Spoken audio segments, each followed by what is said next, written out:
Price God. கர்த்தருடைய பரிசுத்த நாமத்துக்கு மகிமையும் கனமும் உண்டாவதாக. இன்றைக்கி நம்ம என்ன காரியத்தை குறித்து பார்க்க போகிறோம்னா, சங்கீதம் 71 6-10 வரை. அதாவது தாவீது ராஜா தன்னுடைய முதுமையிலே தன்னுடைய மகன் அப்சலோமால் துரத்தப்படும் போது கர்த்தரை நோக்கி ஏறெடுக்கிறோம் விண்ணப்பத்தை நம்ம பார்க்கலாம். இதில் நீங்கள் 6ஆம் வசனம் வாசிச்சிங்கன்னா, நான் கர்ப்பத்தில் உற்பவித்தது முதல் உம்மால் ஆதரிக்கப்பட்டேன். என் தாயின் வயிற்றிலிருந்து என்னை எடுத்தவர் நீரே. உண்மையே நான் எப்பொழுதும் துதிப்பேன். அல்லேலூயா. எவ்வளோ அருமையான வசனம் பாருங்க.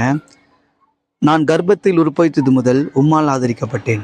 இந்த உலகத்தில் வாழுகிற ஒவ்வொரு மனுஷ ஜீவனும் போல்டாக சொல்லலாம், நான் கர்த்தரால் ஆதரிக்கப்பட்டேன்.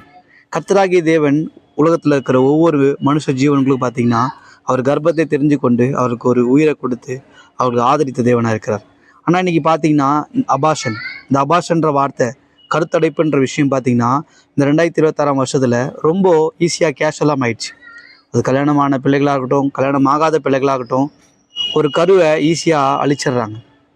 அது தெரிஞ்ச முறையிலையோ தெரியாத முறையிலையோ அல்லது ஒரு விதமான ஆக்சிடென்ட் ரீதியாகவோ அல்ல மன ரீதியாகவோ கருத்தலைப்பு ஏற்படுறக்கூடிய காரியத்தை பார்க்கலாம். இங்கே ஆண்டவர் நமக்கு ஒரு ஜீவனை கொடுத்து நமக்கு ஒரு உயிரையும் கொடுத்துருக்கிறாரு. அது மாத்திரம் இல்லாமல், என் தாயின் வயிற்றிலிருந்து என்னை எடுத்தவர் நீரே. அல்லேலூயா.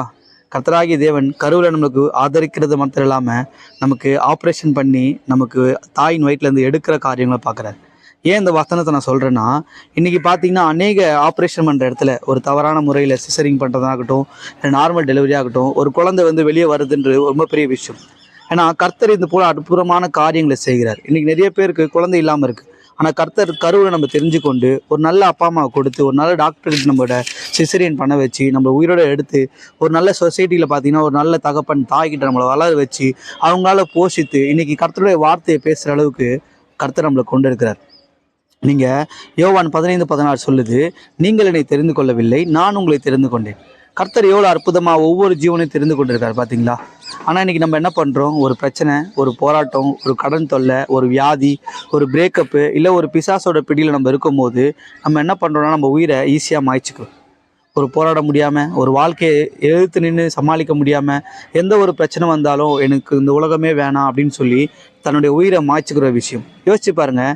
நீங்கள் சாகிறது தான் கர்த்தருடைய நோக்கம், நீங்கள் சாகிறது தான் கர்த்தருடைய திட்டமாக இருந்தால் கர்த்தர் உங்களை கருவிலே உருவாயிருக்க மாட்டார்.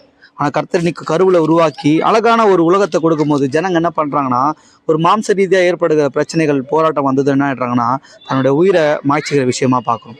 இது தாவீது ராஜாவை பார்க்கும்போது தாவீது ராஜா சொல்கிற காரியமும் இதே தான். நீங்கள் சங்கீதம் 119:92 வாசிச்சிங்கன்னா, உம்முடைய வேதம் எனக்கு மனமகிழ்ச்சியாக இராவிட்டால் என் துக்கத்தில் நான் எப்பொழுதோ அழிந்திருப்பேன். ஏன்னா இது போன்ற வசனங்கள் பார்த்தீங்கன்னா நம்மளுடைய விசுவாசத்தை பெருகக்கூடியதாக இருக்கும். இன்றைக்கி எவ்வளோ பெரிய பிரச்சனை வந்தாலும் சரி, எவ்வளோ பெரிய நிந்தை வந்தாலும் சரி, கர்த்தர் உங்களை பார்த்துப்பார் சொல்லி நீங்கள் விசுவாசத்தோடு உங்கள் காரியங்களை நடக்கும்போது, உங்கள் வாழ்க்கையை நீங்கள் முன்னோக்கி போகும்போது கர்த்தர் உங்களுக்கு வைத்து செய்ய வைத்த நோக்கங்கள் நிறைவேறும். ஆனால் இன்றைக்கி ஜனங்க என்ன பண்ணிடுறாங்க, ஈஸியாக உயிரை மாய்ச்சிக்கிறாங்க. உண்மையாக தேவ ஜனமே, இது போன்ற வசனங்களை படிங்க. அந்த வசனமானது உங்களுடைய விசுவாசத்தை பெருகும். உங்களுக்கு யாரும் நினைக்காதீங்க, கர்த்தர் உங்களை தெரிந்து கொண்டு நீங்கள் வளர்த்த கர்த்தர் கிருபையை வளர்க்குறாரு உங்களை. இதில் நீங்கள் 7ஆம் வசனம் வாசிக்கலாம். அநேகருக்கு நான் புதுமை போல் ஆனேன், நீரோ எனக்கு பலத்த அடைக்கலமாக இருக்கிறீர். அல்லேலூயா. அநேகருக்கு நான் ஒரு புதுமையை போல் ஆனேன். அதாவது ஒரு கிறிஸ்துவை ஏற்றுக்கொண்டு கிறிஸ்துவுக்காக வாழுகின்ற ஒவ்வொரு மனுஷனுடைய வாழ்க்கை எப்படி இருக்குன்னு பார்த்தீங்கன்னா, தன்னுடைய குடும்பத்திலும் சரி, தன்னுடைய சொந்த பந்தங்கள் மத்தியிலும், தன்னுடைய வசிக்கிற பகுதிகள் மத்தியிலும், ஃப்ரெண்டுகள் மத்தியிலும் பார்த்தீங்கன்னா புதுமையாக இருக்கும்.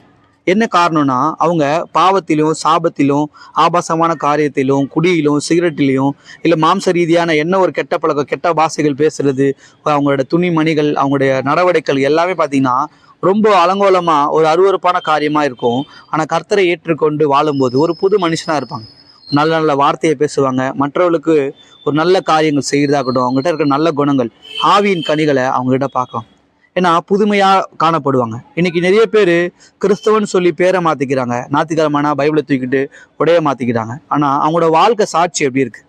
நான் யாரையும் காயப்படுறதுக்காக சொல்ல, நான் அநேகருக்கு புதுமையை போல் ஆனேன்னு சொல்லி இங்கே தாவீது ராஜா சொல்கிறார். ஏன், ஒரு ஆடு மேய்ச்சிருந்த ஒரு மனுஷனை கர்த்தர் சிங்காசனத்தில் ஏற்றி ராஜாவாக்கி இருக்கிறார். அந்த துதி கன மகிமை எல்லாமே கர்த்தருக்கு உரியது. இன்றைக்கி நம்ம சபைக்கு போகிறோம், கர்த்தருடைய வார்த்தை கேட்குறோம், அநேக ஊழியங்களை கலந்துக்கிறோம். ஆனால் நம்மளோட சாட்சி எப்படி இருக்குது? நம்ம நிறைய பேருக்கு புதுமையாக தெரிறோமா? இன்னும் அதே மாதிரி கோபம், அதே மாதிரி மாம்சமான கிரியைகள், அதே தவறான வார்த்தைகள், சினிமா காரியங்கள், விபச்சாரங்கள், வேசித்தனங்கள், மனைவிக்கு துன்பப்படுத்துறது, கணவனை துன்பப்படுத்துறது, ஆபாசமான பேச்சு, விட்டு கொடுத்துட்டு போகிற குணம் கிடையாது. ஆனால் பேர் மட்டும் என்ன சொல்கிறோம்? கிறிஸ்தவன் சொல்கிறோம். இன்றைக்கி நம்ம நிறைய பேருக்கு புதுமையாக காணப்படாத காரணம் என்னென்னா, நம்ம வசனத்தின்படி வாழாமல் இருக்கிறதுனால தான். நீங்கள் அடுத்த வசனம் பார்த்தீங்கன்னா, நீரோ எனக்கு பலத்த அடைக்கலமாக இருக்கிறீர். அல்லேலூயா. அதாவது நீங்கள் உபாகமம் புஸ்தகத்தில் பார்த்தீங்கன்னா, யோசுவா 20 பார்த்தீங்கன்னா, ஒரு அடைக்கலம் பட்டலம் சொல்லி இஸ்ரவேல் ஜனங்களுக்கு ஆண்டவர் ஒதுக்குறார். என்னன்னா, தன்னுடைய பாவங்களை செஞ்சுட்டு ஜனங்க அந்த பாவத்துக்கு நிவாரணமாக ஒரு பலியை தாங்க கொலை செய்யக்கூட பலியாக இருக்கும் போது அந்த பட்டணத்துக்கு ஓடி ஒதியும் போது அங்கே இருக்கிற ஆசாரியங்கிட்ட அதை அறிவித்து அதற்கான பலிகளை செலுத்தி அந்த பாவங்களை போக்கக்கூடியது. இன்னைக்கு சபைக்கு போகிற, இன்னைக்கு கிறிஸ்துவை ஏற்றுக்கொண்ட ஒவ்வொரு தினமும் கர்த்தர் உங்களுக்கு அடைக்கலமாக இருக்கிறார். எப்பொழுதுனா, நீங்கள் ஒரு புதுமையான மனுஷனாக மாறும்போது கர்த்தர் உங்களுக்கு அடைக்கலமாக இருந்து நீங்கள் செய்த தவறுகளுக்கு கர்த்தர் சிலுவையில் பலியாகிட்டார். அவரோட பலியினாலே நம்ம சுத்தமானோம். அவர் ரத்தத்தினாலே நம்ம சுத்திகரிக்கப்பட்டோம்.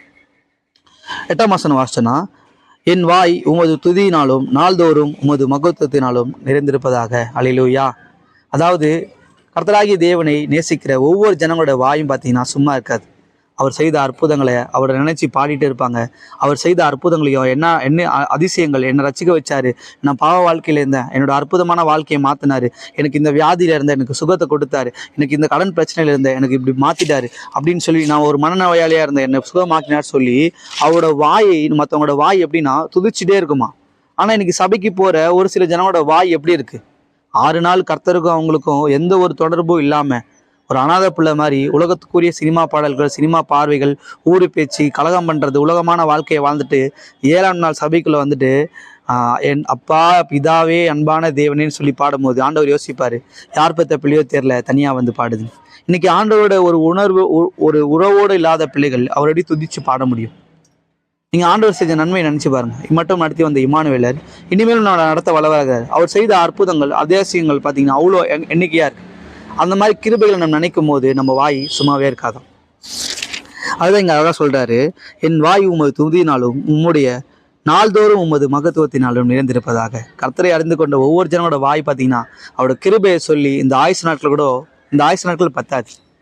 நீங்கள் அடுத்து 9ஆம் வசனம் வாசிங்கன்னா, முதிர் வயதில் என்னை தள்ளிவிடாமலும் என் பெலன் ஒடுங்கும் போது என்னை கைவிடாமலும் இரும். அல்லேலூயா. எனக்கு இந்த சங்கீதத்தில் மிகவும் தொட்ட வசனம் என்னன்னா இந்த வசனம் தான். என்னன்னா, இந்த வசனத்தை வாசிக்கும் போது இந்த வசனத்தோடு என்னால் விசுவாசத்தை காண முடியல. ஏன்னா ஒரு தேவனால் தெரிந்து கொள்ளப்பட்ட ஜனம் தாவீது, அவர் தேவனுடைய இருதயத்துக்கு பிரியமான நேசகுமாரன் என்று பெயர் பெற்ற தாவீது ராஜா தன்னுடைய முதிர் வயதில் தன்னுடைய மகன் அப்சலோமால் துரத்தப்படும் போது அவர் சொல்கிற வசனம் என்ன? முதிர் வயதில் என்னை தள்ளிவிடாமலும் என் பெலன் ஒடுங்கும் போது என்னை கைவிடாமலும் இரும். இதே வசனத்தை நீங்கள் உபாகமம் 34:7 வாசிச்சிங்கன்னா 17 வாசிச்சிங்கன்னா மோசையை குறித்து சொல்லியிருக்காங்க. மோசே 120 வயதாக இருக்கும்போது அவன் பெலன் குறைந்து போகவும் இல்லை, அவன் கண்கள் இருளடையவும் இல்லை. யோசிச்சு பாருங்க, மோசையை கூட வழிநடத்தின தேவன் தான் தாவீது ராஜா கிட்டே இருக்கிறாரு. ஆனால் தாவீது ராஜா அநேக இடத்துல நீர் அடைக்கலம், என் கோட்டை, என் பெலன், நான் நம்பியிருக்கிற கண்மலை என்று வசனம் சொன்னாலும் ஒரு முதிர் வயதுல அவர் என்ன பண்றாருன்னா, முதிர் வயதில் என்னை தள்ளிவிடாமலும். ஏன் தள்ளிவிடணும்? அந்த விசுவாசம் எங்க போயிடுச்சு? என் பெலன் ஒடுங்கும் போது என்னை கைவிடாமலும் இரும். ஏன் ஆண்டவர் மேல அந்த நம்பிக்கை இல்லை? என்ன காரணம்னா, இன்னைக்கு நீங்க நிறைய பேரை பார்த்தீங்கன்னா ஆடி தன்னுடைய இளம் வயதுல அடங்கி உட்காரும் போது தான் தன்னுடைய பாவங்கள் தெரியும், தான் செய்த பாவங்கள் எல்லாமே தெரியும். உலகத்தை அவர் பழமொழி சொல்லுவான், இளமையில் சூதாடி முதுமையில் பிச்சைக்காரன். நம்ம இளமையில என்ன பாவம் செய்தோமோ அந்த பாவங்களோட தண்டனையை நம்ம கண்டிப்பாக அனுபவிப்போம். அந்த பாவமானது நம்மளை பின்தொடரும். இன்றைக்கி நம்ம அப்பா அம்மா கூட பார்த்தீங்கன்னா குடிப்பாங்க. அவங்க சின்ன வயசில் பார்த்தீங்கன்னா குடிப்பாங்க, ஜீன்ஸ் பேண்ட் போட்டுட்டு பஸ் ஸ்டாண்ட் வெளியாக போயிட்டு அவங்க பண்ணாத அட்டூழியமே இருக்காது. ஆனால் அவங்களோட பிள்ளைகளுக்கு என்ன சொல்லுவாங்கன்னா, இதெல்லாம் பண்ணாத, செய்யாத. ஏன்னா தான் வாழ்க்கையை போல தன் பிள்ளைக்கு வாழ்க்கை மாறிடக்கூடாது, நான் பாவத்தில் இருந்த மாதிரி என் பிள்ளைக்கு மாறிடக்கூடாது ஒரு பயம். இந்த தாவீது ராஜா சொல்கிற காரணமும் அதுதான். என்னோட முதிர் வயதில் என்னை தள்ளிவிடாமலும். ஏன்னா தாவீது ராஜா செய்த மிகப்பெரிய பாவம் என்னன்னா, ஒரு பாவமற்ற மனுஷனை கொலை செய்தது, அடுத்தது இல்லாமல் மற்றவனுடைய பொருள், மற்றவனுடைய மனைவியை இச்சித்தது. இந்த பாவத்தை அவர் அறிக்கை செய்து மன்னிக்க பெற்றாலும் ஆனால் அந்த பாவமானது அவர் பின்னாடி தொடர்ந்து ஒரு பயத்தை பிறப்பிக்குது. இன்னைக்கு அநேகருக்கு ஒரு பயம். நீங்கள் யோசிச்சிங்கன்னா நிறைய பேருக்கு பயம் இருக்குது. எதனால்னா அவங்க செய்த பாவத்தின் நிமித்தமாக ஏற்படுகிற பயம். என்னாலுமே தேவஜனமே, வேதவசனம் சொல்லுகிறது, தன் பாவங்களை மறைக்கிறவன் வாழ்வடைய மாட்டான், அதை அறிக்கை செய்து விட்டு விடுகிறவனோ இரக்கம் பெறுவான் என்று. நீங்கள் எவ்வளோ பெரிய பாவம் செய்திருந்தாலும் சரி, உங்களோட அறை வீட்டு இதயத்தை நீங்கள் பூட்டி கர்த்தராகிய தேவன்கிட்ட உங்களோட பாவங்களை அறிக்கை செய்யும் போது கர்த்தர் யாவருடைய பாவங்களையும் மன்னிக்கிற தேவனாக இருக்கிறார். இன்னைக்கு என்ன பண்ணுறோன்னா, பாவத்தை மறிக்காமல், நான் பாவத்தை சொன்னால் எனக்கு நீதிமான்ற ஒரு வேஷம் கலைஞ்சிரும், நான் பாவி இல்லை, மற்றவங்கள பார்த்து நான் அவங்களோட பெட்டர்னு சொல்லி நிறைய பேர் தன்னைத்தானே சாட்டிஸ்ஃபேக்ஷன் பண்ணிக்கிறாங்க. ஒருவேளை நீங்கள் செய்கிற பாவம் உங்களுக்கு பயத்தை உண்டாகுதுன்னா நீங்கள் கர்த்தர்கிட்ட ஜெபம் பண்ணுங்க. கர்த்தர் யாவருக்கும் சம்பூர்ணமான தேவன், கர்த்தர் யாவரையும் மன்னிக்கிற தேவன். இங்கே தாவீது ராஜா மன்னித்த தேவன் கர்த்தர் உங்களையும் மன்னிப்பார். ஆனால் ஒருபோதும் நீங்கள் உங்கள் பாவத்தை மறைமுகமாக செஞ்சுட்டு இருந்தீங்கன்னா அந்த பாவம் உங்களை பின்தொடரும், உங்களுக்கு பயத்தை உருவாக்கும். இங்கே 10ஆம் வசனம் வாசித்தீங்கன்னா, என் சத்துருக்கள் எனக்கு விரோதமாய் பேசி என் ஆத்மாவுக்கு காத்திருக்கிறவர்கள் ஏகமாய் ஆலோசனை பண்ணி. அல்லேலூயா. என் சத்துருக்கள் எனக்கு விரோதமாய் பேசி. நீங்கள் பாவமான வாழ்க்கையில் இருக்கும்போது உங்களுக்கு சத்துருக்கள் இருப்பாங்க. ஏன்னா வேதவசனம் சொல்லுவது நீதிமொழிகள் 16:17, ஒருவனுடைய வழிகள் கர்த்தருக்கு பிரியமாயிருந்தால் அவருடைய சத்துருக்களும் அவருடைய சமாதானமாகும்படி செய்வார். நீங்கள் நடக்கிற வழி, நீங்கள் வாழ்கிற வாழ்க்கை கர்த்தருக்கு பிரியமாக இருந்தால் உங்களுக்கு சத்துருன்னு ஒருத்தர் இருக்க மாட்டாங்க. உங்கள் சத்துருக்கள் எல்லாருமே உங்ககிட்ட சமாதானமாக இருப்பாங்க. உங்கள் சத்துருக்களால் உங்களுக்கு நிந்தை இருக்காது, போராட்டம் இருக்காது. எப்போது நீங்கள் வாழ்கிற வாழ்க்கை கர்த்தருக்கு பிரியமாக இருந்துடும். ஒருவேளை உங்கள் வாழ்க்கையில் நீங்கள் எது பண்ணாலும் உங்கள் சத்துருவான் சோதிக்கிறான். கண்டிப்பாக சோதனை இல்லாமல் இருக்காது, சோதனை இருக்கும். ஆனால் உங்களை பகைக்கிறவங்க யாருமே உங்ககிட்ட இருக்க மாட்டாங்க. அவங்க 1 நாள் 2 நாள் இருப்பாங்க, அதுக்குள்ளே அவங்க சமாதானம் ஆகிடுவாங்க. மேக்ஸிமம் ஒரு 6 மாதம், இந்த 6 மாதத்துக்குள்ள உங்கள் சமாதானம் ஆகிடுவாங்க. ஆனால் ஒரு சிலர் கேட்டால் 15 வருஷம், 10 வருஷம், 20 வருஷம், 5 வருஷம் பார்க்கன்னு சொல்கிறோம்.